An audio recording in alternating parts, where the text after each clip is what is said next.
So I believe in the principle of culture for service and service for humanity.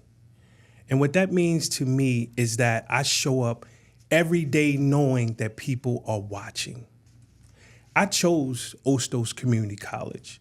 I chose the South Bronx. I chose everything that comes with the South Bronx. There, right across the street from me is two parallels, if you will. You have the front part of the block, that's the South Bronx that was on fire 50 years ago. You go, the other part of the block that's close to the water is all high-rise buildings. It's called Sobro. Yeah, Sobro.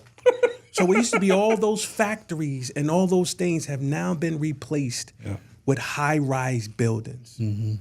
So that's beautiful. Gentrification.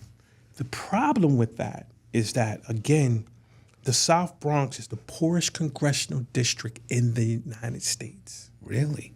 Yes.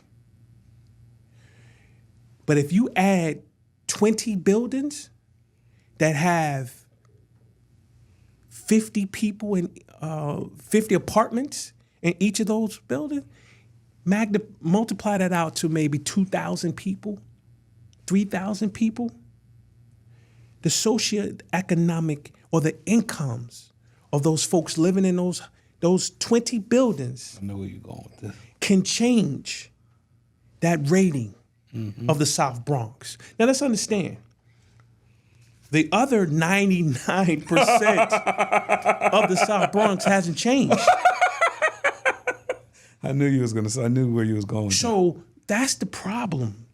So when I walk through the community, and I want to be clear in saying that I chose the South Bronx. I chose Ostos Community College. Right. So at the time when I transitioned from York College, I had 6 months to try to figure out what I wanted to do next.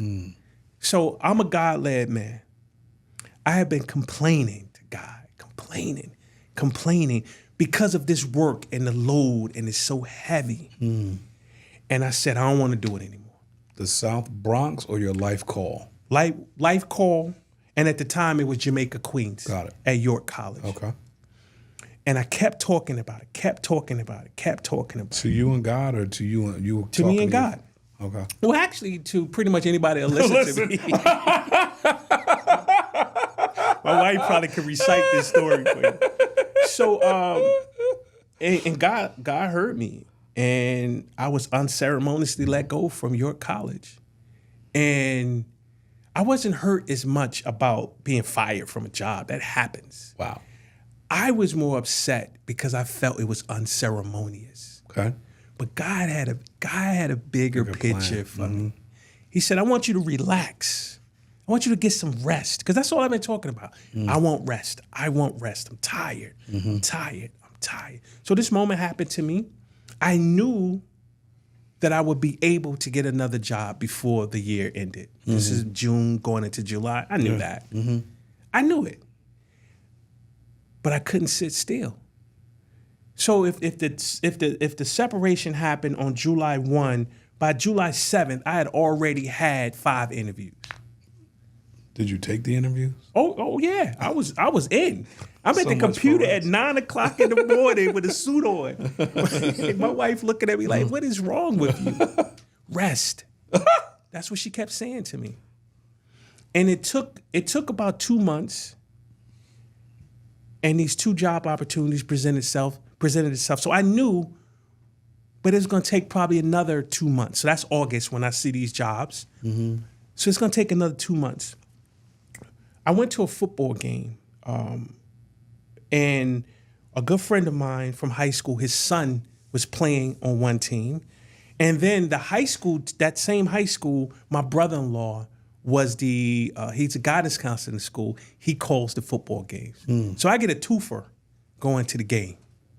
Go to the game, I see my guy Bosco, and he looked older. He's 2 years older than me, but something wasn't right. And I see him, and at halftime, I thought it was like senior week or something. It was Cancer Awareness Week. Wasn't paying attention. Got it.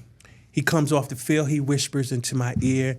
He said, Country, I don't think you know, but I've been battling stage 4, if I'm not mistaken, cancer for 6 months. Whoa. And I sat stunned for the rest of that game. But I was stunned, but I was watching him, and I saw a level of, I think he was scared, but not scared about death. I think he was scared because he has a 10-year-old son. And I think he was scared that he wouldn't be able to see that youngest play in the same way he watched his other 2 sons play. And when I left that game and I went home, I understood. I understood that God had a bigger mission for me. And I need to now fall in line. So that's what I did. I fell in line. And when I gave it over to God, 2 weeks later, 3 weeks later, I get the call for an interview. I got multiple jobs on the table. When I start researching Ostos, I just smiled. I was like, all right, I got it.